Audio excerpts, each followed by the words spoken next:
Bom, boa noite a todos. Vamos dar seguimento à nossa aula de Direitos Humanos. E, bom, antes de começar a aula, na aula passada nós tivemos um conteúdo que foi bem complexo, né? Porque a gente fala de um tribunal penal, né, nessa área internacional. Então, vamos começar a aula perguntando como é que foi, vocês estão com alguma dúvida em relação àquele tribunal?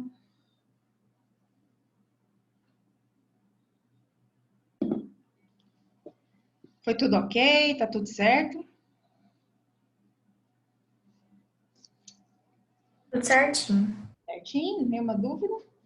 Então, vamos fazer assim, vou fazer uma retomada de conteúdo, que a gente sempre começa fazendo essa retomada de conteúdo, até entrar numa característica hoje a gente vai estudar, não sei se vocês chegaram a ver no AVA, mas a gente vai estudar, nós vamos começar a estudar agora, fazer uma série de aulas envolvendo os direitos humanos especificamente, e aí acaba que a gente entra a metodologia agora é a seguinte, a gente, por exemplo, vai estudar o direito à vida e os direitos humanos. Então, a gente vai estudar o que é o direito à vida, mas não somente a partir daquelas definições de livros, não.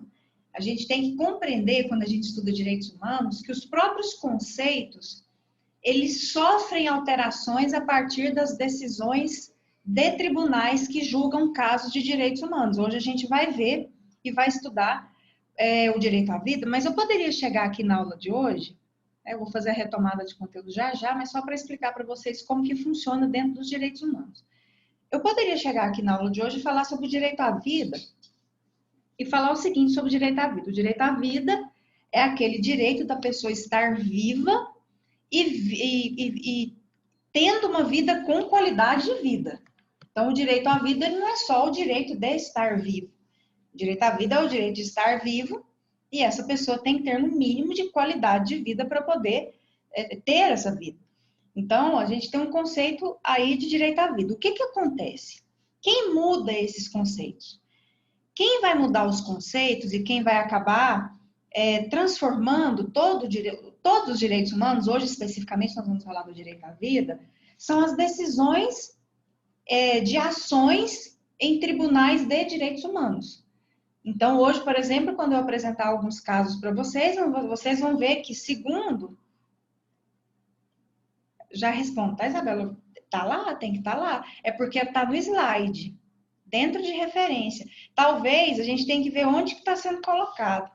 Depois, olha na sexta semana. Talvez é o lugar, tá? Mas eu estou respondendo aqui, foi feita a pergunta, mas é até para a gente poder situar aqui se vocês estão...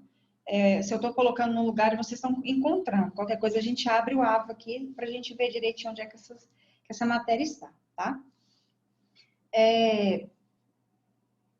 Olha só, às vezes o direito a um determinado direito humano, ele vai sofrendo tantas alterações a partir de decisões de tribunais que julgam direitos humanos que esse conceito acaba que ele vai se ampliando. E é nesse ponto que os direitos humanos se diferenciam de outros direitos que não são categorizados como direitos humanos. Porque os demais direitos, eles vão ter a sua própria definição e sempre vai ter aquela definição. O que vai mudar são alguns posicionamentos, mas a definição dos direitos humanos, eles vão sofrendo alteração com o decorrer do tempo a partir daquelas decisões que são proferidas por tribunais de direitos humanos. E o direito à vida, a gente começa com ele, não seria diferente. Hoje, na aula de hoje, vocês vão ver que o direito à vida ele vai um pouco mais além. Quando eu falo direito à vida, é no sentido de que se você for entrar com ação ou ajuizar uma ação para defender o direito à vida em um tribunal de direitos humanos, você não vai só tratar daquela questão da pessoa ter morrido. A pessoa morreu, então houve violação do direito à vida. Há outras situações que, mesmo que a pessoa, no caso, não é nem... A gente não tem certeza da morte. Um desaparecimento, por exemplo, um desaparecimento em algum contexto, já foi considerado violação do direito à vida. Então, há várias variações, nós veremos muitas variações aqui em relação ao direito à vida, teremos uma noção diferente quando a gente estuda esses direitos especificamente dentro do contexto de direitos humanos, tá? Mas vamos lá. Só vamos fazer uma retomada de conteúdo e a gente entra especificamente no direito à vida. A gente estudou na aula passada um tribunal internacional muito específico no contexto de violação de direitos humanos, que trata daquela competência para julgar pessoas que cometem determinados crimes, que não é qualquer crime, apenas aqueles crimes que são de competência do Tribunal Penal Internacional, e a gente estudou isso. O Tribunal Penal Internacional, ele foi criado por uma lei internacional que se chama Estatuto de Roma, no ano de 1998, e o Brasil, especificamente, ele aceitou, ratificou aquela lei internacional para ela ter validade aqui no Brasil no ano de 2002, se eu não me engano, no dia 25 de setembro de 2002. Então, a partir daquela data em que um decreto, que é uma lei, foi promulgada no Brasil, aquilo passou, aquela lei internacional, aquele tribunal passou a ter obrigatoriedade aqui dentro do Brasil. Cada país foi num período, num mês, num dia, especificamente no Brasil foi naquela época. E o que acontece? A partir do momento em que um país, como por exemplo o Brasil, ele aceita o Estatuto de Roma, vai lá e a gente chama de signatário. O Brasil, ele é signatário daquela lei internacional, do Estatuto de Roma, e aceita a competência daquele tribunal dentro do Brasil. É a mesma coisa de dizer o seguinte: olha, se algum brasileiro aqui cometer algum crime que está previsto lá naquele Estatuto de Roma, é possível que, desde que fique comprovado a ineficácia interna dos sistemas de punição, porque tem esse requisito, que é o caráter complementar do Tribunal Penal Internacional, ou seja, desde que fique comprovado que aqui dentro do Brasil as instituições não funcionaram, porque tem que ficar comprovado, ou seja, o Tribunal Penal Internacional, por meio da sua procuradoria, ela não pode simplesmente chegar e começar uma investigação contra uma pessoa sem que haja uma comprovação de que não houve nenhum tipo de ação aqui dentro do Brasil para tentar resolver o problema. Ou houve, só que há tantos anos está aí numa vara criminal ou num tribunal superior aí, e nada acontece com esses responsáveis. Então, não é muito o perfil, né, aqui no Brasil de acontecer isso, mas se uma pessoa cometesse um crime contra a humanidade, um crime de genocídio, alguma coisa aí, algum brasileiro que cometeu isso, ele hoje, aliás, desde 2002, ele pode ser investigado e processado pelo Tribunal Penal Internacional.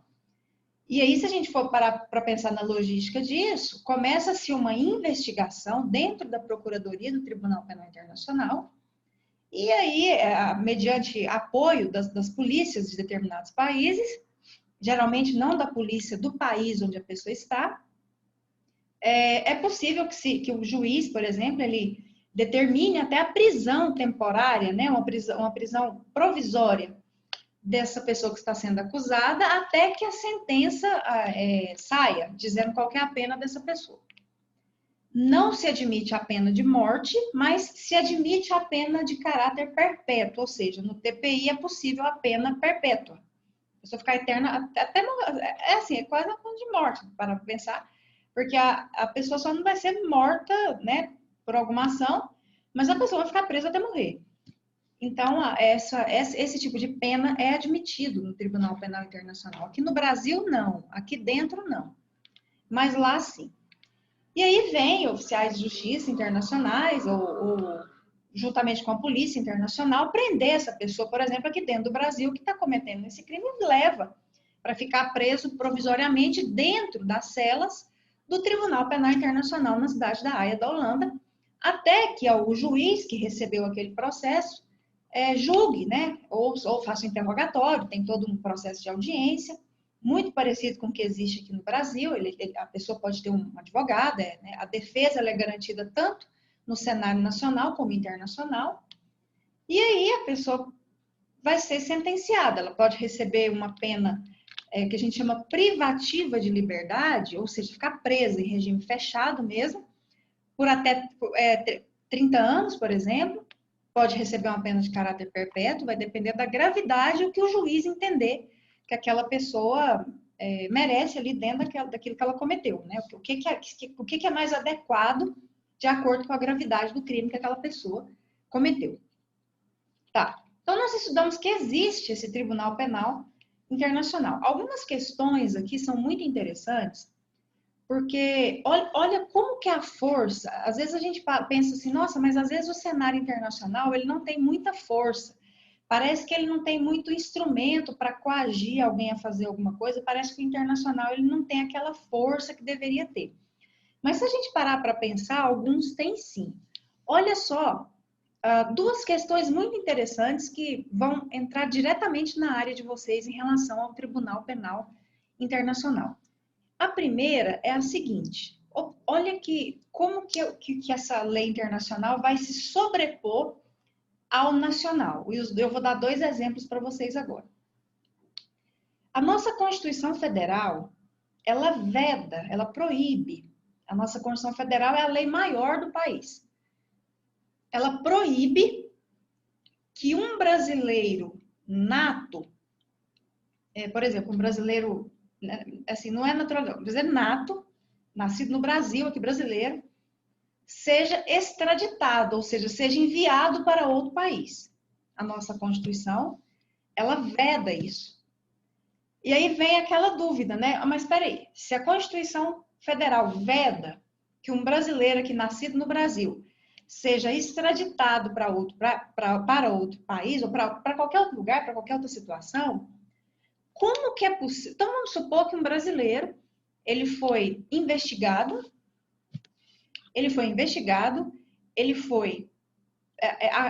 teve uma denúncia, denunciado, e ele foi sentenciado. Teve uma sentença de um juiz do Tribunal Penal Internacional contra esse brasileiro que praticou os atos de violação de direitos humanos, os crimes, né, envolvendo a violação de direitos humanos aqui no Brasil. E ele recebeu, por exemplo, uma pena de 30 anos para ficar preso. E ele vai ter que cumprir essa pena no presídio que foi indicado na sentença lá do Tribunal Penal Internacional. Vai chegar um documento aqui no Brasil, porque o Brasil ele é obrigado a entregar essa pessoa. Essa pessoa vai tentar de todas as formas, posso até dizer, vai tentar de todas as formas não ir alegando isso. Mas o país, quando o seu nacional ele é condenado, o país é obrigado a entregar essa pessoa. É claro que pode se cumprir a prisão diretamente, mas às vezes está tendo alguma tentativa, né, de não entregar essa pessoa, o Brasil é obrigado a entregar essa pessoa. Aí a gente pensa assim, mas como? Se a Constituição Federal veda o envio dessa pessoa para um sistema, para fora do país, mas por que especificamente nessa situação a pessoa vai? É porque o que vai prevalecer aqui não são as regras nacionais, nem as regras da Constituição Federal. O que vai prevalecer aqui é o Estatuto de Roma. É aquela questão que eu sempre falo. Nenhuma lei obriga um país a fazer parte de um sistema de direitos humanos, por exemplo. Nenhuma lei, porque se essa lei obrigasse, ela violaria a soberania dos países, a obrigação violaria. Agora, a partir do momento em que um país voluntariamente assina, ratifica, faz todo aquele processo que a gente comentou e se torna signatário desse sistema internacional de proteção dos direitos humanos. A partir do momento que essa lei internacional tem validade dentro do país, o país é obrigado a cumprir as regras daquele sistema e não mais as regras do sistema internacional, do sistema nacional. Então, é uma questão muito interessante, porque a gente sempre fala assim, o Brasil, ele é signatário do Estatuto de Roma, o Tribunal Penal Internacional, ele pode investigar, processar, julgar um brasileiro, caso esse brasileiro cometa os crimes previstos lá naquele Estatuto de Roma, crimes contra a humanidade, crimes de guerra, crimes de genocídio, crimes de agressão. Então, aquelas regras que vão prevalecer, mas tem aqui na nossa Constituição Federal que o Brasil não pode entregar um brasileiro nato para outro país ou para outra situação internacional. Só que essa regra, ela permanece, ela prevalece. uma vez que o país ele assinou e aceitou aquele sistema internacional, o sistema internacional, a regra vai prevalecer sobre as regras nacionais. Então, não vai valer, a partir do momento que o TPI entrou em ação, não vai valer a regra da Constituição que esse brasileiro não pode ser, porque não, na verdade, nem é uma extradição. Na verdade, é um ato que a gente chama ato de entrega do acusado para cumprir a pena em alguma penitenciária, algum presídio que foi lá designado pelo Tribunal Penal Internacional na sentença do juiz que condenou esse brasileiro. Um outro ponto muito interessante aqui, que dá uma discussão muito grande, é a seguinte: no Brasil, não se admite pena perpétua. Nós não temos a pena de morte, que é algo que a gente vai entrar hoje na nossa aula, porque não tem como falar de direito à vida sem falar da pena de morte. O Brasil não tem a previsão, veda a pena de morte apenas naquela situação que o protocolo adicional da Convenção Americana de Direitos Humanos, que proíbe, né, a pena de morte, prevê que em caso de guerra declarada, aquele chamado traidor da pátria, está até na nossa Constituição Federal, ele pode receber essa pena de morte e ela vai acontecer por fuzilamento. Até um sistema que adotar, a única possibilidade, assim, a regra no Brasil não tem pena de morte, está na Constituição Federal. Salvo em caso de guerra declarada, e essa situação é muito específica, porque, assim, é aquela pessoa que é considerada o traidor da pátria. Então, o Brasil vai ter que estar numa situação de guerra declarada, nem a guerra silenciosa ou guerra fria, não. Aquela guerra declarada, e aquele considerado traidor da pátria vai lá e faz alguma coisa, né, que arrebenta com o país nessa situação de guerra, e aí ele pode receber uma pena de morte. Ou seja, para a gente ver uma situação dessa acontecer, é super difícil acontecer. Mas existe essa única exceção no Brasil, porque isso vem do sistema internacional. Então, o Brasil seguiu as regras do sistema internacional sobre a pena de morte. Só que é vedado no Brasil, e aqui não tem exceção, a pena perpétua. Não existe. Porque no Brasil, o máximo de pena que se vê na lei, porque é para um crime, tá? São 30 anos que a pessoa fica presa. Ah, mas eu já vi aí umas penas que a pessoa pega 60, 70, porque o crime foi tão... Já vi casos da pessoa pegar 80 anos. Ela pode até pegar isso na sentença, mas ela não pode ficar mais que 30 anos presa num regime fechado. Então, no Brasil tem essa limitação do regime fechado, no máximo 30 anos. Não tem a pena perpétua. Então, a gente tem aqui uma regra dentro do Brasil de não ter a pena perpétua, de caráter perpétuo, ou seja, a pessoa passar o resto da vida presa, é vedado, e ao mesmo tempo eu tenho no Tribunal Penal Internacional a possibilidade disso acontecer. Olha o choque de novo aqui. Então, vamos supor que um brasileiro, ele cometeu um crime de competência do TPI, ele foi julgado pelo Tribunal Penal Internacional e ele recebe uma pena de caráter perpétuo. Na hora, já estou falando para vocês na hora, porque assim, essas pessoas não acontece muito no Brasil, mas em outros países acontece, tá? Porque não é muito característica de ter ações contra brasileiros no Tribunal Penal Internacional, mas ações no Tribunal Penal Internacional tem demais, né? E muitas vezes com as mesmas regras de países, com as mesmas regras do Brasil de não ter a pena de caráter perpétuo. Essa parte é bem mais das relações internacionais que do próprio direito. Porque geralmente uma pessoa, um nacional, quando ele é processado nesse tribunal e recebe a pena de caráter perpétuo, ele vai diretamente no órgão das relações exteriores do país, das relações internacionais do país, solicitar um auxílio. Ele fala, olha, eu fui processado, está aqui a cópia do meu processo, fui processado no Tribunal Penal Internacional, lá eu recebi uma pena de caráter perpétuo, lá não tem recurso, não tem um órgão para onde se recorre no Tribunal Penal Internacional, e eu quero usar o meu direito, que está previsto aqui na nossa Constituição Federal, na nossa Constituição do Brasil, do país, seja de qualquer país, porque aqui no nosso país não tem a pena de caráter perpétuo. Eu fui condenada à pena de caráter perpétuo lá.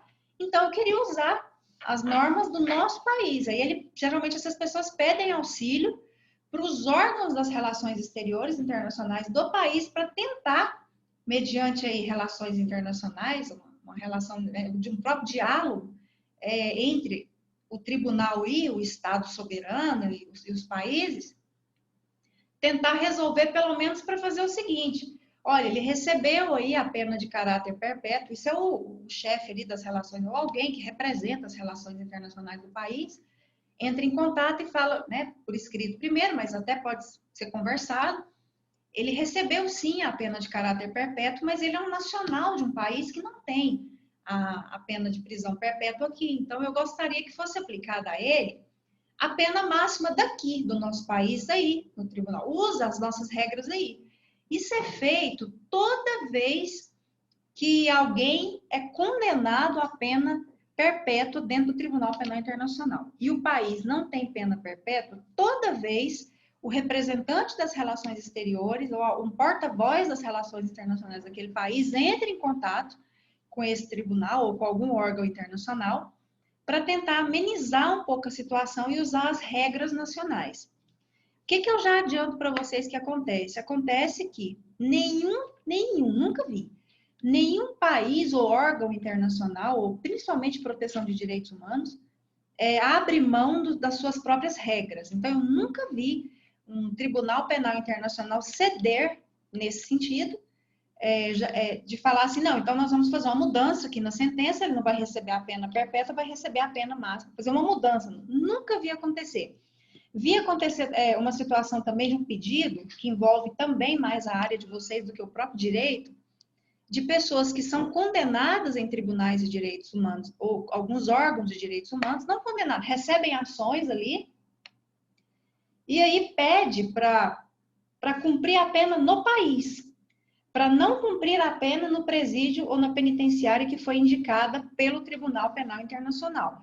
Até aceito. Então, eles correm, vão lá no órgão, cada país vai ter o nome de um órgão, se fosse que seria o Ministério ou o próprio Itamaraty, dentro do Itamaraty, o Ministério mesmo das Relações Exteriores vai lá, entra em contato, apresenta, pede para ser atendido, conta a situação e pede ajuda para fazer a intermediação aí com o tribunal. Não, tudo bem, eu concordo, eu recebi aqui uma pena de 30 anos, mas que eu cumpra aqui no meu país, eu não quero cumprir, por exemplo, na Holanda, na Suécia, que são lugares que geralmente o Tribunal Penal Internacional manda essas pessoas.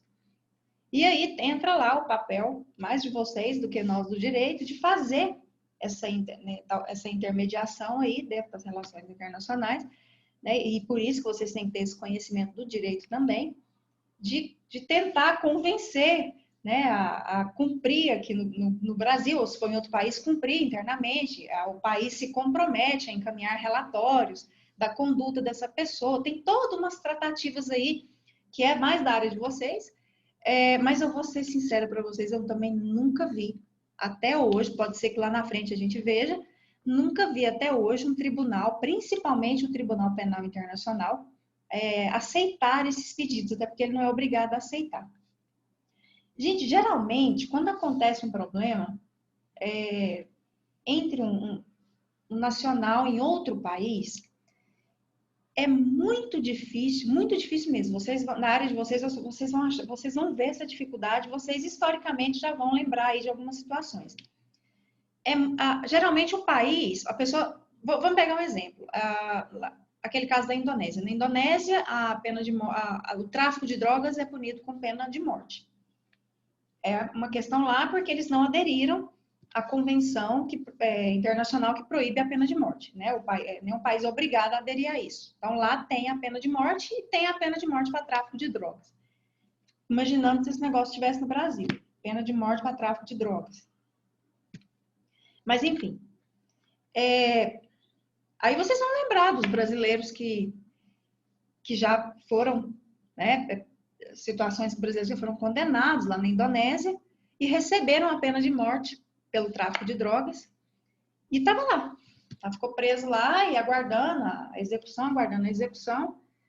E aí o órgão, o que acontece? Toda vez que acontece essa situação, o país de origem dessa pessoa que foi presa, do nacional, ele fica em constante diálogo com o representante também das relações exteriores do outro país, para tentar chegar num acordo para dizer, olha, geralmente é isso que é alegado. Ele não tinha esse conhecimento dessa pena de morte. Aqui no nosso país, nós punimos essas situações com essas penas aqui. Ele pode até cumprir aí, mas seria possível não ser a pena de morte e usar essa regra aqui do país de origem dele? Gente, tenta-se até o último minuto.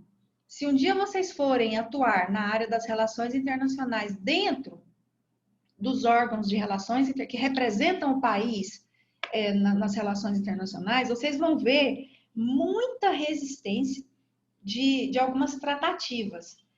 Não, se ele praticou o crime aqui no nosso país e esse crime é punido com pena de morte, nós vamos executá-lo da forma que é. E aconteceu com um brasileiro lá na Indonésia. Não sei se vocês sabem, a pena lá ela é feita com fuzilamento, só que o fuzilamento lá é aquele sistema de fuzilamento em que são colocadas várias pessoas ali, né? Põe a venda na pessoa, deixa ela, né, na mira, aí faz um meio círculo, que é uma meia lua, de pessoas com a arma já apontada, só que somente uma tem a bala, tem a munição para... É um sistema que em muitos países que tem a pena de morte, é um sistema que é adotado dessa forma para não saber de onde a bala saiu. Eles têm um sistema que todas saem alguma coisa, o barulho vai sair de todas, mas apenas uma, e entrega, não sabe de onde sai.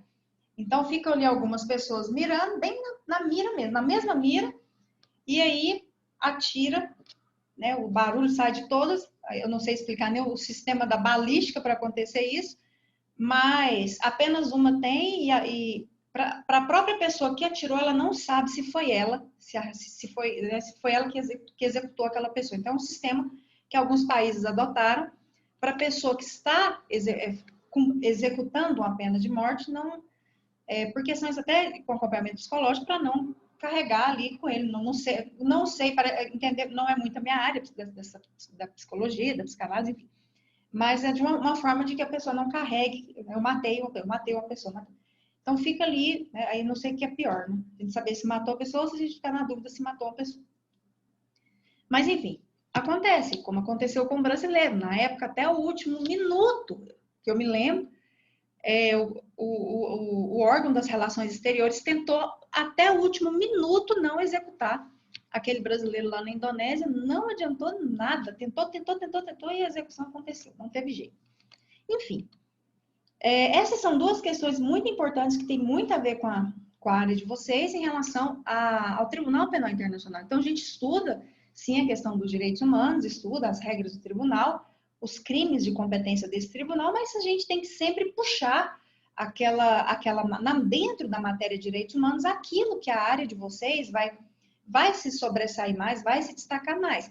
Na verdade, a área de vocês, dentro dessa matéria de direitos humanos, ela é extremamente fundamental no seu próprio nascimento. Porque, vejam bem, a partir do momento que a gente estuda que nenhum país é obrigado a fazer parte de um sistema internacional, e que porque não tem lei para isso, que obrigue o país a fazer. Observem que o país só vai fazer parte daquele sistema internacional porque o país se organizou por meio de especialistas na área das relações internacionais para ver se realmente é conveniente ou não fazer parte daquele sistema internacional. Talvez essas pessoas que vão tomar essas decisões do país fazer parte daquilo ali, do país participar daquele cenário internacional, do país fazer parte de uma conferência das partes, de quantas pessoas se enviar para a Assembleia Geral da ONU para representar o país, as principais questões internacionais que devem ser levadas em um evento internacional. Vocês podem ter certeza que numa comitiva, alguma coisa assim, não tem pessoas exclusivamente da área do direito internacional, porque o direito internacional traz uma carga muito interessante, muito rica, em termos de normas, mas de relações internacionais é a área de vocês. Então, é uma conjugação extremamente importante. O profissional da área do direito internacional, ele precisa de um conhecimento de relação. Eu sempre falo, todo mundo que quer se prontificar a mexer com direito internacional tem que ter alguma coisa aí de relações internacionais, pelo menos básica, porque não adianta só ter o conhecimento de direito internacional. O ideal seria se a pessoa tivesse as duas graduações, tanto direito como principalmente as relações internacionais para quem vai atuar nessa área. Ou então, no nível de pós-graduação, ou no mestrado, ou no doutorado, a pessoa buscar as relações, se for do direito, as relações internacionais para se sair melhor, porque muitas questões são mais bem explicadas pelas relações internacionais e resolvidas pelas relações internacionais que o direito ele não vai ter muita resposta para dar. Então, as respostas do direito são muito técnicas, muito objetivas, mas às vezes os profissionais do direito têm muita dificuldade nas relações internacionais. Por isso que eu sempre falo e valorizo muito essa área de vocês, tá? Bom, dando seguimento aqui, agora a gente vai falar do direito à vida. O que é vida? Se alguém puder abrir o microfone e o que pensa sobre quando a gente fala do direito à vida? O direito à vida é um direito que está previsto em praticamente todas as normas e leis internacionais, todas. De várias maneiras, acho que se a gente fosse mapear quantas vezes a palavra direito à vida aparece nos documentos internacionais, nas leis internacionais, na Constituição Federal, porque é um direito fundamental previsto na Constituição Federal, em leis de uma forma geral, até o Código Civil fala de vida, Código Penal, né, pune no artigo 121 a questão do crime de homicídio. Então, a vida tem toda uma... Né, tudo. Mas o que a gente tem pelo direito à vida, como direito humano? O que vocês acham? Assim? Se alguém quiser abrir o microfone aí e chutar alguma coisa, o professor acha que é estar vivo.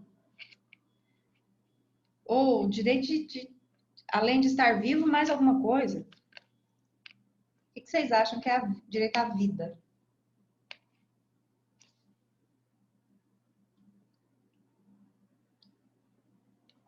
Povo.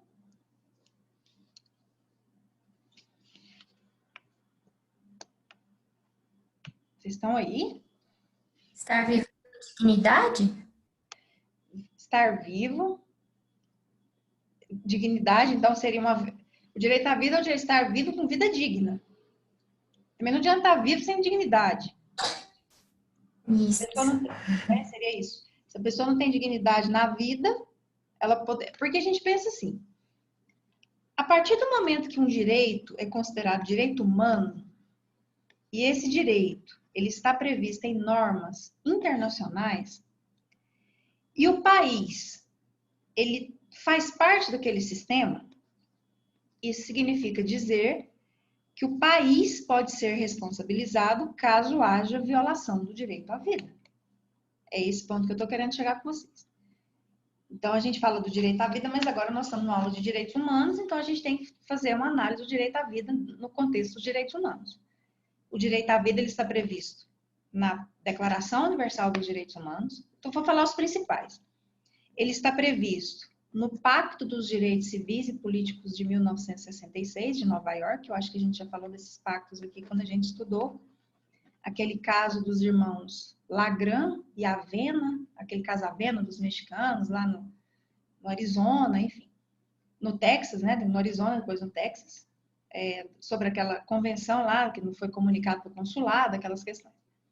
Então, ele é previsto na Declaração Universal dos Direitos Humanos, ele é previsto no Pacto São José da Costa, no Pacto Internacional dos Direitos Civis e Políticos de 1966. Ele é um direito previsto na Convenção Americana de Direitos Humanos, que a gente chama de Pacto de São José da Costa Rica, que é uma das leis mais importantes referentes aos direitos humanos, leis mesmo, porque é uma convenção, ligadas ao Brasil. E internamente é um direito fundamental de primeira geração. Lembra quando a gente estudou as gerações dos direitos humanos e a gente estudou que os direitos civis e políticos fazem parte da primeira geração dos direitos humanos, que são os direitos referentes à liberdade, e o direito à vida está, se a gente fosse falar assim, se você estivesse fazendo uma prova, por exemplo, e fosse perguntado, o direito à vida faz parte de qual geração dos direitos humanos? A gente sabe que o meio ambiente é a terceira. O direito à vida, ele faz parte da primeira geração dos direitos humanos. Porque as gerações são por eras. Então, a gente pensa assim, a primeira geração dos direitos humanos é aquela que traz, né, os primeiros direitos. Depois que vem os demais direitos. Então, o direito à vida, ele é um direito de primeira geração, direito humano de primeira geração.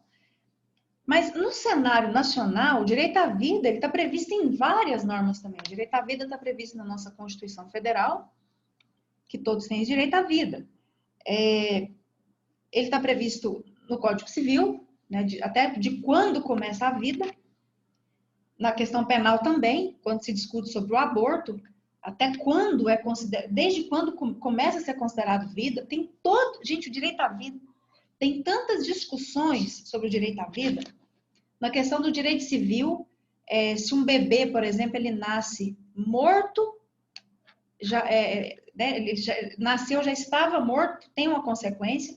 Se um bebê, por exemplo, nasceu, respirou e morreu, porque a ciência comprova, né?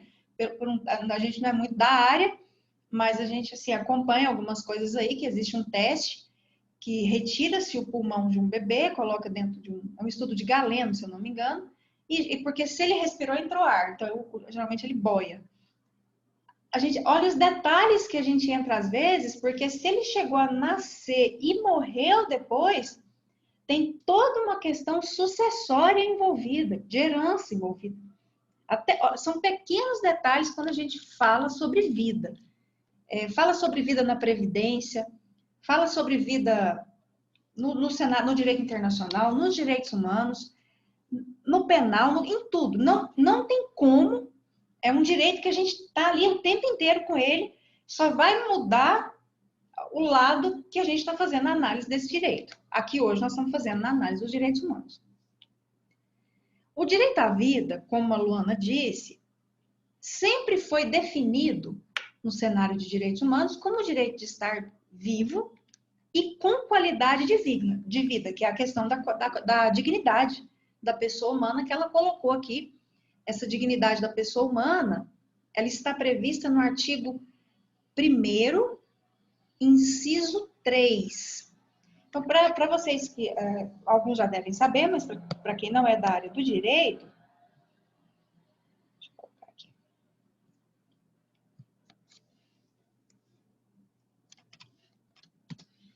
Da Constituição Federal, a gente escreve assim.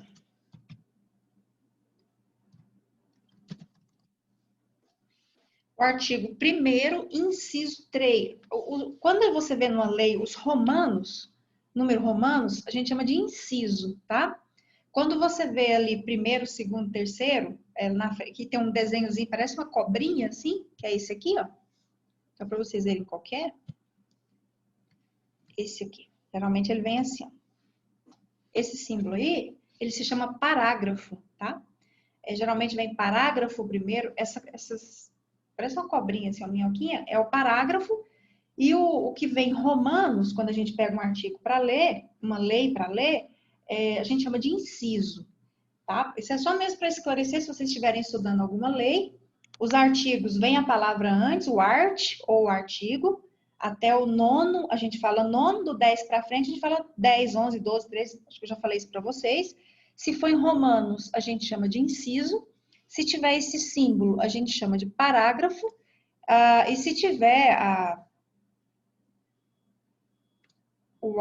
às vezes tem assim, A, B, tem um C, a gente chama de alínea. É muito difícil chegar nas alíneas, pode ser que chegue, mas quando vocês estiverem fazendo uma leitura, a linguagem é essa, tá? Quando falar assim, abre a nossa Constituição Federal, no artigo 5º, inciso 2, aí vocês podem saber que são aqueles romanos, usa-se muitos incisos e os parágrafos. O inciso 2 prevê o direito à vida, assim, assim, assim. Tá. Então, ele está previsto em várias leis nacionais. O direito à vida é um direito de estar vivo, né, de ter qualidade de vida. A questão eu até vou compartilhar o material aqui com vocês. O direito à vida, ele sofre uma amplitude muito grande. existe um cenário que amplia muito o direito à vida a partir da construção de decisões sobre a violação do direito à vida. Então, algumas pessoas vão lá, elas ajuizam uma ação contra um país por violação de um direito humano nos tribunais de direitos humanos, com exceção do Tribunal Penal Internacional, porque ele é penal. Mas, geralmente, nos tribunais de direitos humanos, os réus são os países e não pessoas que fizeram alguma coisa.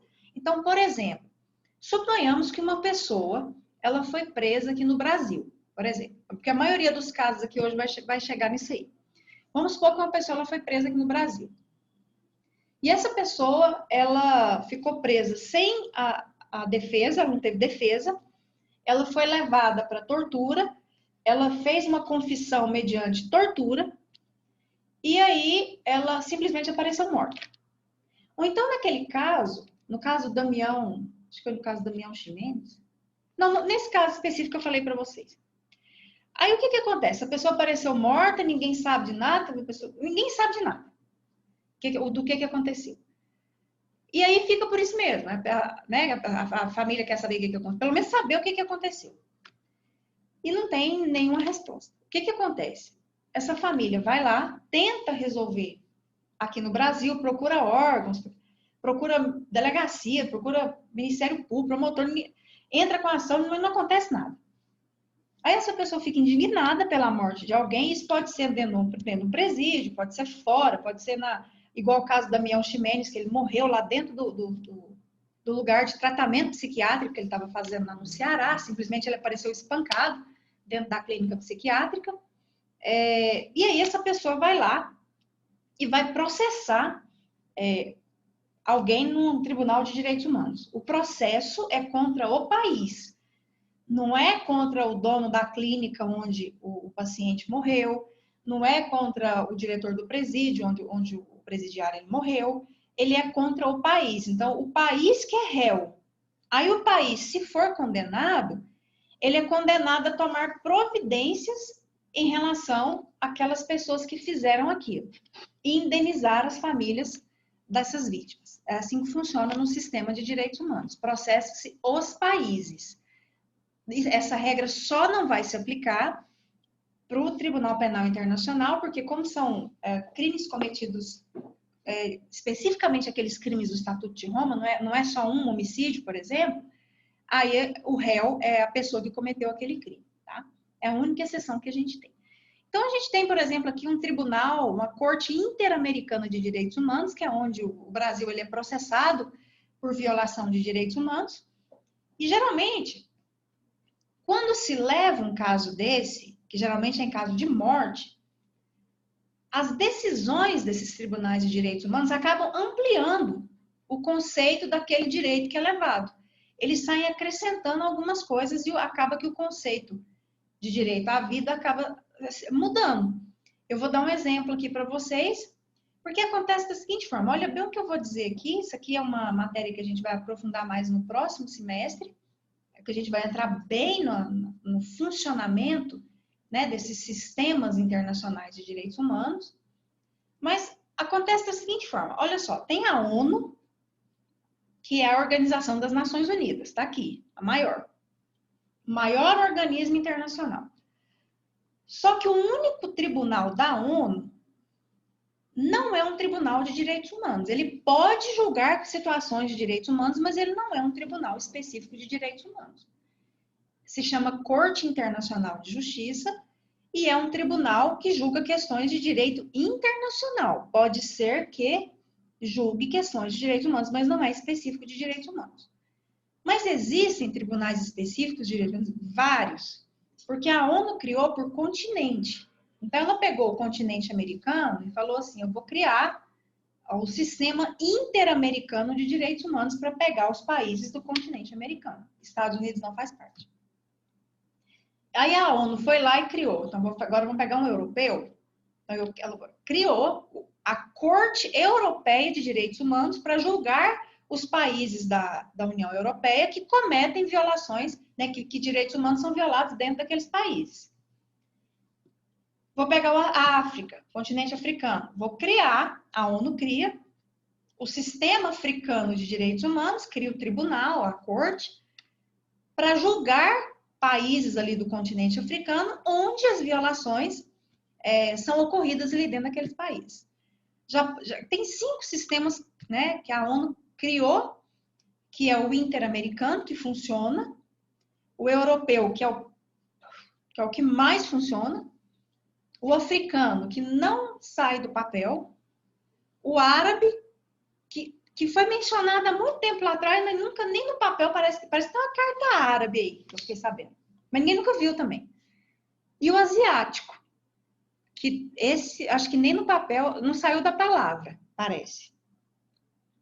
Acho que nem no papel ele não está. Ele está só na fala, num discurso que foi falado. Então, funcionando mesmo, nós só temos 2. Que é o interamericano, para julgar os países aqui do continente americano, onde violações de direitos humanos são praticadas, e o europeu, que é hoje considerado o maior laboratório de decisões internacionais de direitos humanos do mundo. Porque ele produz aí decisões diariamente, o tempo inteiro vai mudando. Então, só para dar um exemplo para vocês, lá no continente europeu, o Tribunal de Direitos Humanos se chama Corte Europeia de Direitos Humanos. Aqui seria a Corte Interamericana, comissão ou corte. Aqui são 2 órgãos, que a gente vai estudar a diferença de cada uma, né, no próximo semestre, mas existe um Tribunal de Direitos Humanos ligados aqui ao sistema interamericano. E lá na Europa tem a Corte Europeia, uma corte única que julga os países onde os direitos humanos são praticados ali dentro. E aconteceu um caso muito interessante lá dentro do sistema europeu que tratou do direito à vida, que acabou influenciando aí, causando uma movimentação, até nas próprias relações internacionais, muito grande na época. Porque olha só, a questão da eutanásia, que está intimamente ligada à questão da vida. No Brasil, a eutanásia ela é proibida. Na verdade, ela é criminalizada. Ela não é aceita. Então, no Brasil, não é permitido fazer a eutanásia e não é permitido o suicídio assistido, que também tem uma diferença muito grande entre eutanásia e suicídio assistido. E até quem tiver alguma dúvida vai me parando aqui para poder esclarecer na hora, tá? Porque o mais importante desses momentos aqui é isso. A eutanásia é aquela situação em que uma terceira pessoa, vendo ali um determinado sofrimento, ela fala, não, eu quero acabar com esse sofrimento aqui. Ou seja, não é a pessoa que está sofrendo, não é a pessoa que está ali naquela situação, é uma terceira pessoa que vai ali e desliga algum aparelho, aplica algum medicamento, alguma coisa para acabar com aquele sofrimento que aquela pessoa está. Isso é eutanásia. O objetivo é tirar sofrimento. E o suicídio assistido, ele é um pouco diferente, porque o suicídio assistido, a pessoa ela tem plena consciência do que ela quer e ela pede para alguém para auxiliá-la naquele tipo de procedimento. Então, existe uma fala, né, um consentimento, uma manifestação, e existe uma assistência para a pessoa poder, ela própria, né, suicidar. Essa é a palavra, não tem como usar outra palavra. Para nós, a gente fica assim, mas, na verdade, alguns países da Europa têm isso legalizado. Se eu não me engano, a Suíça ou a Suécia tem, a Holanda tem. Então, tem até algumas pessoas que saem dos seus países para irem para outros países para solicitarem o suicídio assistido. Geralmente, o suicídio assistido. Se mudam, dão entrada lá no requerimento, é autorizado, e essa pessoa acaba cometendo o suicídio assistido lá naquele país em que é legalizado. Então, existem essas diferenciações entre os países. Eu vou me lembrar aqui de uma situação que a gente viu, eu não sei se vocês vão lembrar disso, mas nas últimas Olimpíadas aqui no Brasil, as Olimpíadas, né, que a gente viu, nas últimas Olimpíadas, tinha uma atleta, eu não lembro, não tenho certeza se era as Paralimpíadas. Ela venceu e quando ela foi dar a entrevista, ela falou que era a última Olimpíada dela porque ela estava em processo de suicídio assistido, porque ela tinha uma doença degenerativa e que ela não aguentaria passar por aquilo e ela que seria ali as últimas Olimpíadas dela, porque ela estava já de mudança para aquele país que é permitido fazer o suicídio assistido, o processo dela de suicídio assistido já estava em andamento e quase se resolvendo. Então, isso comoveu, eu lembro que isso comoveu muito, porque ela deu essa entrevista falando, e em países que não tem isso legalizado, até causa que ela... Gente, a pessoa está aqui anunciando que ela vai fazer o suicídio assistido. Então, é uma pessoa que se suicida com a assistência de alguém. Teve até um filme, eu não sei, talvez vocês me lembrem o nome do filme, mas eu lembro da história daquele filme, de um rapaz. É um filme que eu acho... Olha, é difícil eu chorar em filme. É difícil. Eu lembro de eu chorar muito na cabana. Muito difícil mesmo eu chorar em filme. Mas nesse eu chorei. Se alguém até lembrar, me lembra o nome, porque eu só lembro da história, porque a menina cuidou do rapaz, até a história das meias, assim, a gente nunca vai esquecer. E, Matheus, você abriu o microfone, você lembra? O pessoal até nos comentários falaram. Esse filme aí. Inclusive o rapaz vai para a Suíça, né? É Suíça, é Suíça. A Suíça é legalizada. Nossa, eu nunca tinha sacado isso até hoje. E assim, é um filme uma história muito bonita, só que a gente quer fartar no final, quando é com aquele final, né? A gente chora porque a gente tá ali acompanhando. Mas enfim, foi um filme que eu nunca vou esquecer, porque eu chorei demais naquele filme. Aquele filme talvez retrate para vocês o que é um suicídio assistido, a diferença. Se ele estivesse numa cama, vegetando ali, né, estado, sem poder manifestar e alguém fizesse alguma coisa, seria eutanásia. Mas ele viu, ele acompanhou, ele pediu até a forma que isso ia acontecer, isso a gente chama de suicídio assistido. Isso acaba, gente, que esbarra muito na questão do direito à vida. Porque quando é proibido em algum país, é exatamente para a proteção da vida. Então, o argumento é o direito à vida. Olha, Brasil, você criminaliza a eutanásia e o suicídio assistido, porque aqui existe uma proteção do direito à vida. Então, vai ser negada a eutanásia, vai ser negado por causa do direito à vida. A pessoa tem um direito de viver. E esse direito de viver, ela não pode renunciar. No Brasil, o direito à vida, ele é irrenunciável. Nós não temos a detenção desse poder, a não ser que você faça, a pessoa vai lá, né, faz, mas assim, eu digo com assistência, né, com toda aquela assistência legalizada. É vedado, tá? É claro que a pena é menor, porque entra como homicídio privilegiado, mas é criminalizado. Enfim, e existe um crime específico para esse auxílio suicídio. Quem auxilia alguém a cometer suicídio também comete um crime que tem previsão no Código Penal. Então, é uma proteção do direito à vida diferenciado de outros países. Mas, enfim, um caso muito interessante que ampliou o conceito do direito à vida de uma forma que causou um impacto muito grande no cenário internacional. E até já adiantando aqui, porque esse caso está no material de vocês, que eu vou compartilhar daqui a pouco, foi o caso do Jean Lambert versus França, foi um caso na França. Porque o que acontece? Os tribunais de direitos humanos, eles são muito resistentes em decidir sobre eutanásia e sobre suicídio assistido. Os juízes, eles não de direitos humanos, eles não se sentem confortáveis para decidir sobre essas questões. Então, por muitos anos, juízes da Corte Europeia de Direitos, porque o que acontecia? Lá, como os países são muito próximos, a França veda, a França não é legalizado o suicídio assistido. E um país próximo, que é a Suíça, já aceita. Então, o que aconteceu? E nem a eutanásia, a França também não aceita a eutanásia.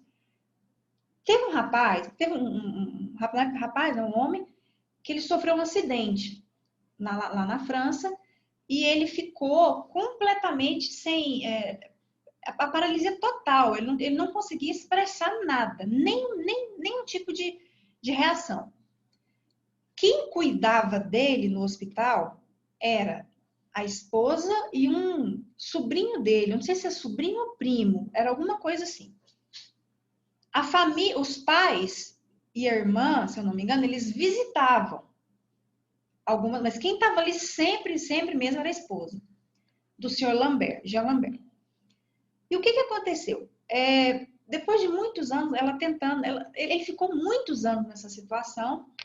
Os médicos falavam assim que ela perguntava, ele sente dor? Com certeza, porque a gente, né, às vezes dá alguma movimentação, a gente vê alguma alteração aqui cardíaca, alguma coisa assim, e aí a gente aplica alguma medicação aí para tirar dores aí, né?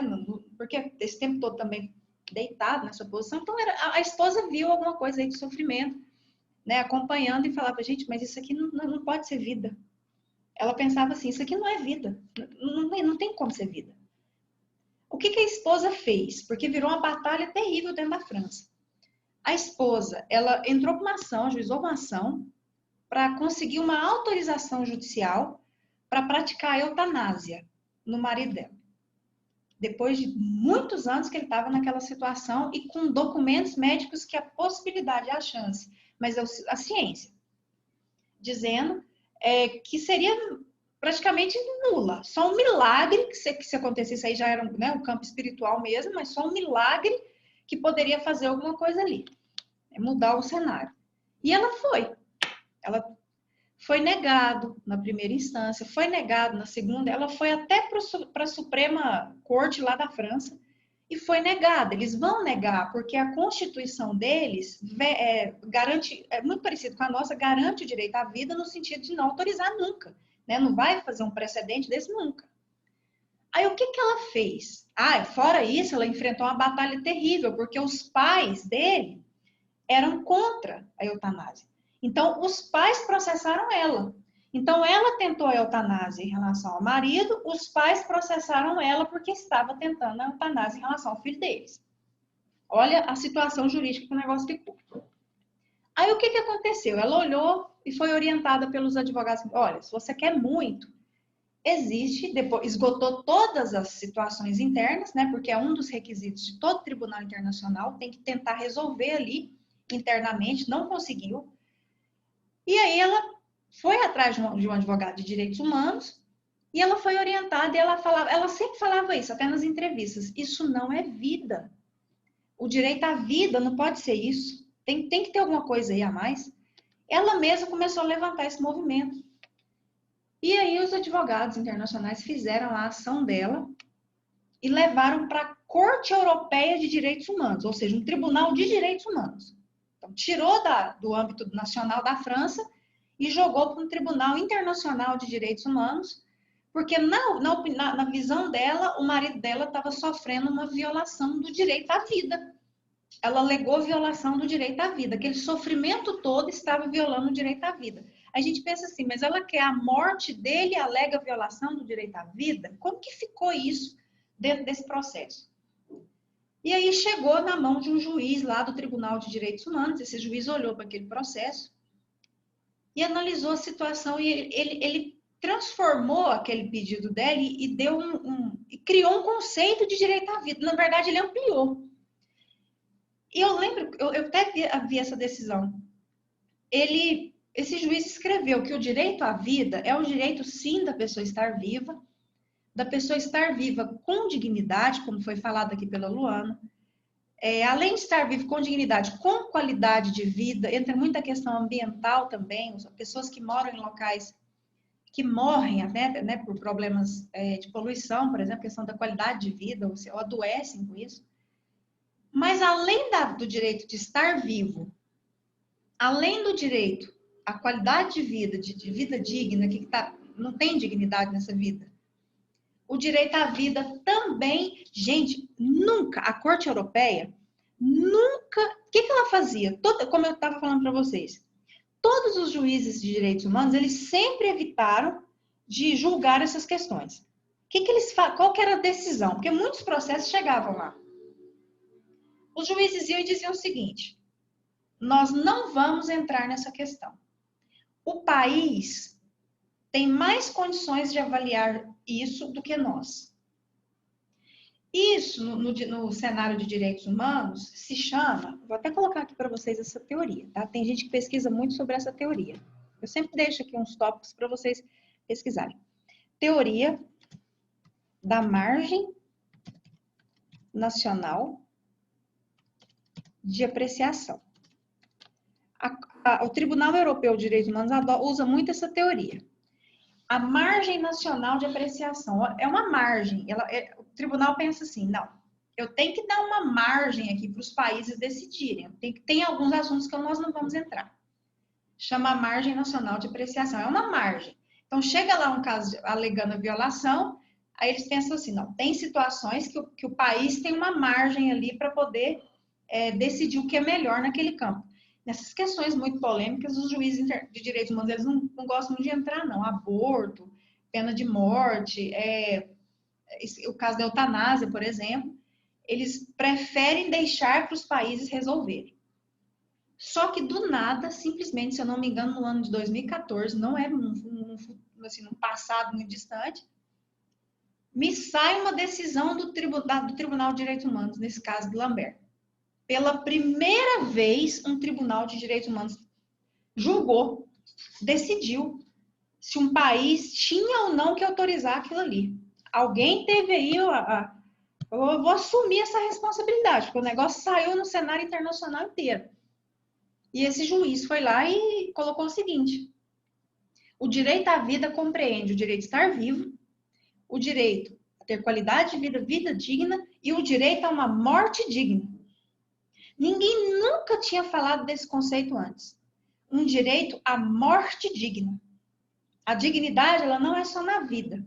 A dignidade, segundo o juiz, ela também estaria presente na morte. A pessoa teria o direito de ter um direito à morte. Naquela circunstância, não é um acidente, não é uma situação imprevisível, mas dentro do previsto, aquela pessoa teria um direito a uma morte digna. Então, o que aconteceu? O direito à vida, ele teve uma amplitude a partir do momento em que aquele juiz criou essa situação nessa decisão, lá dentro do contexto, né, do europeu, o direito à vida teve uma ampliação. O direito à vida lá, depois dessa decisão. Olha como que influencia nos conceitos. O direito à vida é o direito de estar vivo, é o direito a ter uma vida digna, o direito a ter qualidade de vida e o direito a ter uma morte digna. Naquele continente, não no nosso. No nosso, nós não temos nenhum precedente aqui que eu posso falar para vocês em que foi autorizada a eutanásia. Como eu disse para vocês, a eutanásia no Brasil ela é criminalizada e o nosso sistema de direitos humanos aqui, do nosso lado de cá, nunca autorizou nenhuma situação. Mas o que chamou muita atenção porque foi a primeira vez que um Tribunal de Direitos Humanos entrou num campo muito complicado, porque quando a gente fala de direitos humanos, vocês já devem ter percebido e vão perceber até o final da nossa matéria, que além da carga jurídica, existe uma carga moral aqui, muitas influências aqui. Então, tem temas que sofrem as mais diversas influências. Por exemplo, se eu pegar aqui na sala e falar sobre pena de morte, eu vou ter uma divisão de opiniões. Se eu falar sobre aborto, eu vou ter uma divisão de opiniões. Se eu falar sobre eutanásia, eu vou ter divisão de opiniões. Então, existem assuntos nos direitos humanos que dividem opiniões. Aí vocês imaginam o que virou essa decisão lá, dentro de um cenário europeu, alguns países, tá, mas ok, aqui no nosso país a gente já faz isso há muito tempo, o que tem de mais? Agora lá tem países que falam, o que é isso? Como assim? Pessoas que defendem a vida ali, a influência da religião, a influência da cultura, isso é super complicado. Decidir algumas questões, às vezes, no direito, vai além do direito, tá, gente? Envolve questões aí que a pessoa, quando ele decidiu isso, os internacionalistas, o povo do direito internacional, das relações internacionais, dos direitos humanos, assustou, falou, o quê? Um tribunal de direitos humanos decidiu? Todo mundo ficou querendo ler a decisão, porque foi a primeira vez que um juiz assumiu puxou para ele aquilo ali e falou, na minha opinião, tem que fazer. Aí o que aconteceu? Você quer ver o que aconteceu? Aconteceu que a ordem chegou lá na França para cumprir, e aí a França falou, bom, nós nunca descumprimos uma decisão do Tribunal Europeu de Direitos Humanos, então tá aqui, a senhora pode praticar, o hospital está autorizado a praticar a eutanásia. O que acontece? A família, os pais, entram com uma ação para impedir essa prática da eutanásia do filho, e consegue uma decisão interna, virou uma bagunça o processo, porque eles conseguiram suspender. E virou a briga. Se eu não me engano, ele foi, tenho quase certeza que ele foi, que aconteceu a eutanásia, mas foi um dos maiores litígios que eu já vi envolvendo o direito à vida no cenário internacional, é o caso Lambert versus França, né? Que eu vi mesmo assim acontecer, foi isso, tá? Gente, eu estou tomando uma medicação que ela tem um horário exato para eu tomar, que são as injeções. E a injeção, eu tenho que tomar ela às 8h15, em ponto, exatamente às 8h15 em ponto. Então, eu preciso só ir ali, pegar uma na geladeira, lá, aplicar e voltar aqui, senão passa mal aqui. Então, eu vou pedir para vocês. Pode ir, professora. Eu vou pedir licença, só vou desligar aqui a câmera e o microfone, vou lá rapidinho, faço umas picadinhas e volto aqui para a gente poder continuar e fechar esse material, tá? Peço licença para vocês rapidinho, peço desculpas também, porque realmente é horário marcado. Já volto.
Pronto, pessoal. Dói. Vamos lá. Vamos seguir.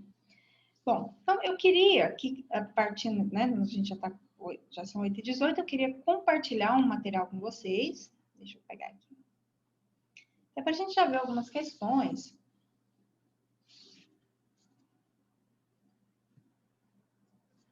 Aqui, que a gente já falou, né, já começou a falar, a gente estuda o direito à vida dentro do contexto de direitos humanos, a gente estuda a ampliação do conceito do direito à vida, que o direito à vida ele é construído e ampliado a partir de decisões de tribunais de direitos humanos. Isso não acontece só com o direito à vida, isso vai acontecer com outros direitos também. E, na verdade, existe uma associação das necessidades vitais básicas com dignidade, autonomia, indivisibilidade e padrão adequado. Observem que são palavras que têm uma carga de subjetividade muito forte. Então, o que é dignidade para um país é para outro é diferente. É igual para nós. Nós estamos aqui nessa sala de aula. O que é dignidade? Para mim, pode ser diferente do que é dignidade para o Matheus, para a Luana, para a Ana Clara, para todo mundo aqui. Autonomia. Cada um vai ter uma noção de autonomia. Por isso que existem essas variações dentro do contexto dos direitos humanos. Por isso que a gente tem soberanias aí com leis diferentes. Outros já não adotam essas leis. Eu vou dar um exemplo aqui, não é nem tanto direito à vida, mas vai exemplificar bem. Nós temos aí vários países que proíbem o uso do véu islâmico em locais públicos. Outros países próximos já não seguem essa mesma restrição. Tanto que a gente está falando do direito à vida, alguns países legalizam a relativização do direito à vida com a eutanásia, o suicídio assistido, por exemplo, e um país muito próximo ali, como a França, já veda completamente qualquer situação que tenha eutanásia ou suicídio assistido. Então, são fronteiras ali muito próximas, com visões diferentes. Por quê? Porque isso aí, o que é adequado em um país, um padrão adequado em um país, não vai ser completamente diferente. E cada país vem né, tem tradições religiosas, tradições históricas, construções completamente diferentes. Por isso que a gente tem essa variação tão grande na proteção dos direitos humanos. Enfim. E olha só para mostrar para vocês. Quando a gente fala de direito à vida, e eu até pergunto, o que é o direito à vida? O direito de estar vivo, o direito, né, da dignidade, o caso lá do Jean Lambert, que acrescentou no conceito do direito à vida lá no continente europeu, o direito à morte digna. Quando a gente fala de direito à vida, a gente discute tudo isso aí, ó, dentro dos tribunais de direitos humanos. Desaparecimento forçado. Esses casos, eu sempre coloco os casos aqui, até para vocês terem esse material para estudar esses casos, mas esses casos são casos que países foram, tem até um do Brasil aí que a gente vai falar, provavelmente vai entrar na próxima aula, até porque só esse caso é tão grande, porque aí a gente acaba entrando na questão da anistia, mas tem aí um caso envolvendo desaparecimento forçado. Geralmente, esses casos, na verdade, todos esses casos aí, são situações que aconteceram em períodos de ditadura, em que ocorreram, não é a morte, né, declarada, mas pessoas que desapareceram em um determinado período desses países. Honduras, Peru, Chile, Brasil, Uruguai, são só alguns exemplos, porque todos os países que em determinados momentos ali tiveram pessoas desaparecidas sem uma satisfação para as famílias, essas famílias processaram os países nos tribunais de direitos humanos, alegando a violação do direito à vida. E esses tribunais de direitos humanos entenderam, nas suas decisões, pelos juízes, que o desaparecimento de pessoas durante alguns períodos de ditadura, por exemplo, nesses países, era caso de desaparecimento forçado. E entenderam que o desaparecimento forçado, nessas ações de direitos humanos, configura a violação do direito à vida. Caso de pena de morte. A questão da pena de morte também é levada em tribunais internacionais. Por quê? Porque, às vezes, existe uma lei, deixa eu ver se eu... Existe uma convenção que é tipo um adicional da Convenção Americana de Direitos Humanos que proíbe a pena de morte. Se vocês perguntarem assim, professora, qual que é a visão dos direitos humanos sobre a pena de morte? A visão dos direitos humanos sobre a pena de morte é a sua proibição, porque a gente está falando de direitos humanos, então direitos humanos têm toda uma característica de proteção de algum jeito. A única permissão, então existem leis de direitos humanos que vão vedar a pena de morte. Só que o país ele tem que fazer parte daquela convenção para não ter a pena de morte no seu país, porque se ele não faz, ele pode colocar a pena de morte. Por exemplo, a gente vê no caso da Indonésia, uma pena de morte por tráfico de drogas. Isso a gente não vê em outro país. Então, a gente sabe que a Indonésia não é signatária de nenhuma lei internacional de direitos humanos sobre a pena de morte. O Brasil é. O Brasil, ele promulgou em 1998, até depois da Constituição Federal, enfim, mas ele aceitou, fez todo um movimento aí, tudo que envolve pena de morte, o Brasil participa. E a única exceção que tem é aquela que a própria lei de direitos humanos prevê, porque a lei de direitos humanos prevê essa exceção em caso de guerra declarada. Então, repete, né? E tem vários países que fazem isso. Ah, mas os Estados Unidos. Estados Unidos é uma situação mais diferente, porque lá tem um sistema federal diferente, não é igual ao nosso. Lá vocês podem perceber, a gente até falou sobre isso quando a gente estudou aquele caso Avena, quando o presidente deu a ordem para o governador e o governador falou que não ia cumprir, e aí teve uma ação entre o Estado e o governo federal, que é muito raro da gente ver isso. Porque lá nos Estados Unidos, a organização federativa é diferente da nossa. Tanto o Brasil como os Estados Unidos é federalismo, tá?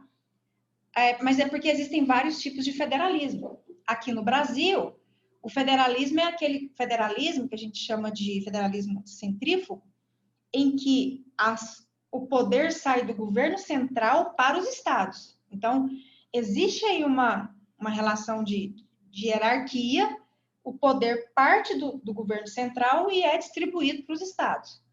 Nos Estados Unidos, o movimento é o contrário. São os estados que detêm mais poder para fortalecer o governo central. Então, o movimento é inverso aqui do nosso. Por isso que nos Estados Unidos tem estado que tem pena de morte e outro estado que não tem. Aqui no Brasil seria impossível isso acontecer, porque a ordem vem do federal. Não tem pena de morte, é da Constituição Federal e da Lei Federal. Não tem. Então, todos os estados são obrigados a cumprir. Então, ambos são federalismos, mas são federalismos diferentes. Isso acontece. Mas os Estados Unidos não faz parte nenhum desse sistema de direitos humanos de vedação de pena de morte, acaba que é uma decisão autônoma de cada estado ter ou não a pena de morte, vai depender do estado. Mas, enfim, a pena de morte é um caso que é discutido. Esse caso aí, da Constantine, especificamente, é um caso de... Lá em Trinidad e Tobago, em que tinha 32 pessoas que foram condenadas, só que nunca foi garantido a defesa para essas pessoas. E elas foram torturadas, até vocês imaginarem o que aconteceu aí nesse problema aí com essas 32 pessoas, aconteceu mais. E ficou comprovado por relatórios, enfim. E o processo foi muito rápido, sem defesa, sem ouvir, sem nada, e já tinha condenado essas pessoas à pena de morte. Essas pessoas não concordavam com essa pena de morte, e aí alguém levou o caso dessas pessoas para a corte, para o Tribunal de Direitos Humanos, para evitar que acontecesse a pena de morte aí em relação a essas pessoas. Não teve como impedir isso aí, até porque a própria corte, o tribunal deu a decisão e o país não cumpriu a decisão, como aconteceu naqueles casos que a gente falou, e é um problema, de coerção, de força muito grande, principalmente que os direitos humanos têm em relação a essas decisões. O país ignorou completamente a decisão e acabou acontecendo. Mas, nesse caso específico, quando essas pessoas processaram o país no Tribunal de Direitos Humanos, porque estavam condenados à pena de morte sem defesa, sem nada, eles alegaram violação do direito à vida.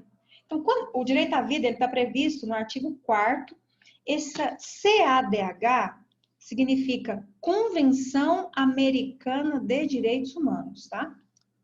Então, o direito à vida, ele está previsto no artigo 4º, né? O direito à vida, estar vivo, está previsto no artigo 4º da Convenção Americana de Direitos Humanos. Então, eles fizeram todas essas ações internacionais aqui nos tribunais de direitos humanos, têm como base o artigo 4º da Convenção Americana de Direitos Humanos. A dignidade na vida e na morte, e aqui eu até menciono o caso Lambert versus França, que eu vou mostrar para vocês. Esse caso aqui, Villagrán Morales, que as vítimas aqui, elas, na verdade, não foi... Ninguém morreu nesse caso. Eles alegaram que passaram um tempo presos ali em situações que não deu uma dignidade naquele período. Eles não tinham condição, né, nas piores situações degradantes que vocês podem imaginar. E a gente vê muitas situações dessas acontecerem, enfim.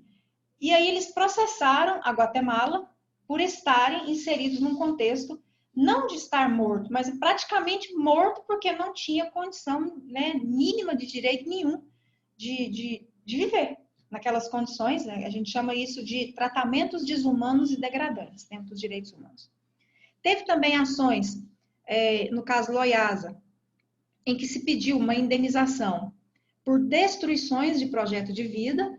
Esse caso Loiasa Tamayo é um caso de uma professora que foi presa num determinado período de ditadura no Peru, e essa professora sofreu tortura, sofreu todos os tipos de situações terríveis que se pode imaginar, porque ela não compartilhava do sistema na época. E tem muitos casos, viu? Vocês vão ver uns casos aí, o Lacantuta também, que é um caso que aconteceu, uma morte, né, de 9 alunos e um professor também, que foi parar também no Tribunal de Direitos Humanos por não concordarem com o sistema, enfim. São casos históricos aí, mas é só para a gente ver todas essas situações. A vida dela acabou. A vida da professora Tamayo, ela acabou. Ela ficou presa muito tempo, praticamente quase a vida dela inteira, sem ter defesa, sem ter acesso ao processo, sem saber o que estava acontecendo, assim, sem ler. Ela falava coisas e naquele período não podia falar muita coisa e ela foi presa e começou. E aí ela teve, assim, traumas, carregou traumas a vida inteira, porque ela sofreu muita situação de abuso, de todas as formas que vocês podem imaginar, durante muitos anos no Peru, e ela depois não conseguia retomar a sua vida, e aí ela alegou, olha isso, ela não chegou a morrer, mas ela processou o Peru, e o Peru foi condenado, e o Peru cumpriu, teve que cumprir, quase que no final da vida dela. Ela processou o Peru por violação do direito à vida, mas não porque ela não tinha morrido, mas o Peru, ele destruiu os projetos de vida dela. E isso foi, a destruição de projetos de vida foi considerada violação do direito à vida pelo Tribunal de Direitos Humanos. Nesse caso específico, o Peru, ele cumpriu a decisão, mas aí já era outro contexto, outro sistema de governo, enfim, cumpriu a decisão do Tribunal de Direitos Humanos. E, por fim, também aqui vai acabar entrando no caso do desaparecimento forçado, é que alguns países, historicamente, até o Brasil fez isso, eles publicaram as leis de autoanistia. O que é? Anistia é perdão, né? A palavra anistia significa perdão. Então, o próprio país, depois que passaram alguns períodos, principalmente de ditadura, e algumas situações aconteceram, o próprio país ali se organizou para fazer uma lei para perdoar todas as pessoas que cometeram crimes no período da ditadura. Isso é chamado de autoanistia. O próprio país quer criar um sistema de perdão para aquelas pessoas ali do próprio país. E os direitos humanos, né, o sistema de direitos humanos veda a autoanistia. Porque a anistia tem que vir de outro lugar para perdoar. Por exemplo, se a ONU fizesse uma anistia em relação àquilo ali, ou se algum outro tribunal fizesse, mas não o próprio país, para aquelas pessoas nacionais ali não serem punidas. E o Brasil fez. Em 1979 foi publicada a Lei de Anistia, como todos os países fizeram depois do período das ditaduras, até durante, né, no período da ditadura, vendo ali e falando, não, nós vamos ter que criar uma lei aqui, porque senão vai todo mundo ser preso aqui. E aí existe, se vocês pesquisarem aí a lei de anistia no Brasil, vocês vão achar a lei de 1979, posso até depois olhar o número para vocês, que perdoou todas as pessoas que cometeram todos os tipos de crimes no período da ditadura. Nossa, aí o cenário de direitos humanos veio com tudo. Essas pessoas processaram os países pedindo que o Tribunal de Direitos Humanos invalidasse as leis, porque não tinha condição de fazer a autoanistia, a anistia recebe de outro, não do próprio que cometeu. E aí os tribunais foram dizendo, olha, não pode fazer autoanistia, não pode fazer. E eles alegaram violação do direito à vida, tá? Já posso antecipar para vocês que todos os países onde teve período de ditadura que fizeram a lei de anistia foram processados e cumpriram a decisão do tribunal. Só o Brasil que não. Então, a lei de anistia ela foi considerada válida aqui no Brasil e até o Supremo Tribunal Federal também não falou que ela poderia ser considerada válida, tá? Mas também o Tribunal de Direitos Humanos disse para todos os países criarem órgãos para se apurar o que aconteceu. Isso foi cumprido aqui no Brasil. O Brasil cumpriu e criou, se eu não me engano, a Comissão da Verdade. Não sei se vocês já ouviram falar da Comissão da Verdade, mas a Comissão da Verdade, na época, foi criada, não foi por iniciativa, né, nacional, foi igual Maria da Penha. A Lei Maria da Penha não é uma lei de iniciativa nacional. É tudo fruto de ações internacionais contra o país. Enfim, o que eu quero apresentar aqui para vocês é que quando a gente fala de vida, e eu vou até repetir agora a pergunta, partindo para o final da aula, o que é o direito à vida dentro dos direitos humanos? E a gente estava com aquele conceito inicial, mas aqui eu tenho, toda vez que se trata de desaparecimento forçado em tribunais de direitos humanos, é violação do direito à vida. Toda vez que fala de pena de morte, é violação do direito à vida. Toda vez que fala dignidade na vida e na morte, é violação do direito à vida. Condições de dignidade na existência, como foi falado no início da aula, violação do direito à vida. Destruição de projeto de vida por culpa de alguém, violação do direito à vida. E a proibição da autoanistia e o direito à verdade, também violação do direito à vida. Então, às vezes, numa disciplina, quando a gente fala do direito à vida, eu falo isso, a gente conversa sobre o direito à vida em 5, 10 minutos. Agora, quando a gente entra no cenário dos direitos humanos, tudo isso aqui vai entrar na discussão sobre o direito à vida. Tá? É isso que eu queria apresentar para vocês. A aula de vida, ela não é uma aula só, não tem nem como ser. A gente vai dar continuidade, a gente tem muito material aqui. Na nossa próxima aula, a gente vai falar sobre isso aqui, entrar em outras questões, apresentar alguns casos. Esse caso La Cantuta é um caso interessante da gente estudar. A autoanistia, a gente vai ter que entrar, a gente vai entrar na DPF 153, tem uma agora que é a 320 que está sendo analisada agora que a gente tem que entrar também. A eutanásia e o suicídio assistido, esse aqui é um dos casos. Aqui era como a vida é tratada, né, em relação à eutanásia, o suicídio assistido, a gente antecipa algumas questões, mas a gente vai fechar esse conteúdo na próxima aula para já partir para o estudo de um outro direito envolvendo os direitos humanos. Então, agora é o momento da gente estudar os direitos, como que os direitos são vistos no cenário de direitos humanos, tá? Até, não sei se vocês viram essa notícia aqui, seria bom pelo menos vocês tomarem conhecimento, deixa eu ver se ela está aberta aqui.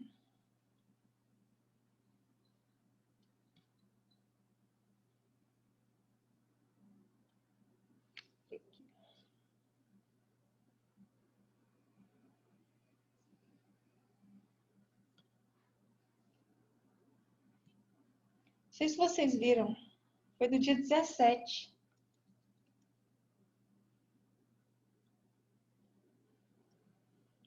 Agora, do lutador. Vocês viram essa notícia do lutador iraniano? Alguém viu?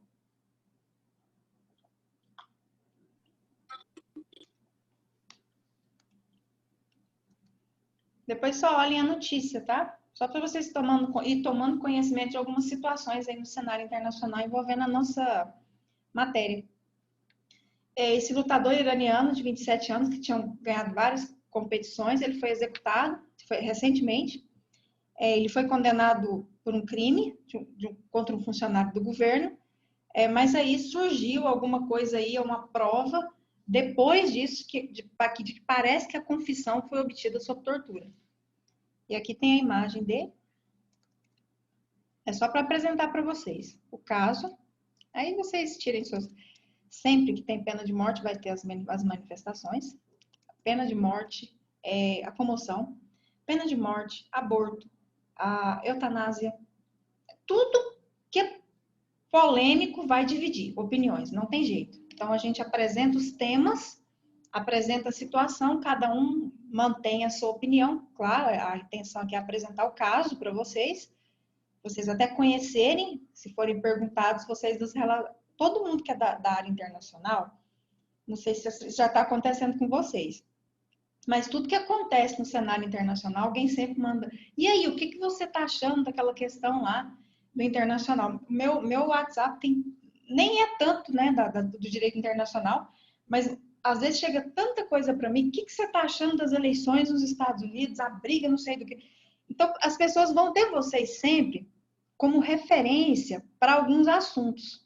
Principalmente num curso que aqui em Anápolis, por exemplo, não é um curso que é igual, que tem pouquíssimas. Se vocês devem ser a primeira turma, não tem muitos profissionais dessa área aqui. Então, vocês podem se acostumar, vocês serão muito procurados para debater alguns assuntos, por serem, né, da área específica. Então, é bom que vocês conheçam o que está acontecendo no cenário aí, pelo menos as últimas. Então, eu estou trazendo aqui algumas informações para vocês até se informarem mesmo, né, de que país aplica mais pena de morte, qual que é o segundo, aqui no caso é o segundo. O que aconteceu nesse caso? Será que era caso? Será que não era? E as opiniões são de vocês. A gente não entra nunca, porque cada um vai ter uma opinião. O importante é que vocês conheçam o que está acontecendo no cenário, até para poder chegar e falar, ó, eu vi lá, está acontecendo isso, isso, isso. Na minha opinião, eu entendo que aí é o ponto que entra a autonomia de vocês, entenderem que está certo, que está errado. Isso aqui não é o objetivo. Mas a gente tem que conhecer, né? Olha, existe sim um sistema internacional de proteção de direitos humanos que proíbe, mas aquele país não faz parte. Então, ele pode ter a pena de morte por isso. Em relação a esse caso, aí vocês vão emitir a opinião de vocês específica, porque aí já entra num campo que é a opinião própria de vocês mesmos sobre o assunto, tá bom? Gente, alguma dúvida? Professora, eu queria perguntar à senhora. Pode Perguntar não, falar. pedir para a senhora dar uma olhada onde está a aula, porque eu Isabela, procurei vamos tentar fazer isso aqui? Deixa eu ver aqui. eu não achei. Só um minutinho, tá? Deixa eu entrar aqui no AVA. Que às vezes a gente faz até junto. Rapidinho, tá, gente? A gente já encerra, só vamos olhar isso aqui.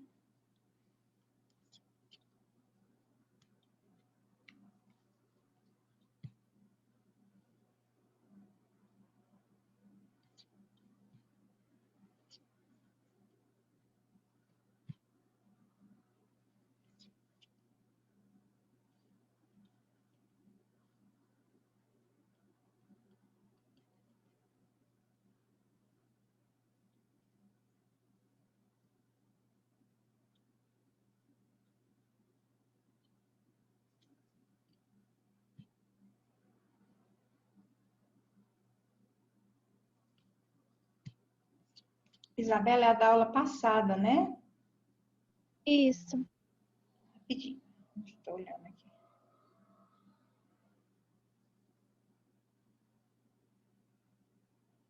A da aula passada está no círculo 1. É isso que eu estou confirmando aqui. Que qualquer coisa a gente migra.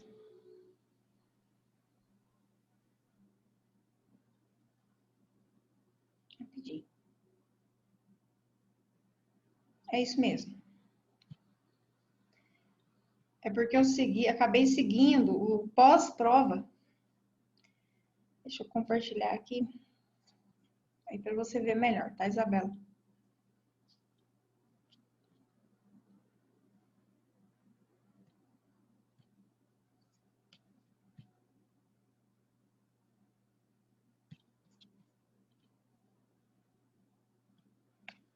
Deixa eu tentar compartilhar aqui, aí você olha.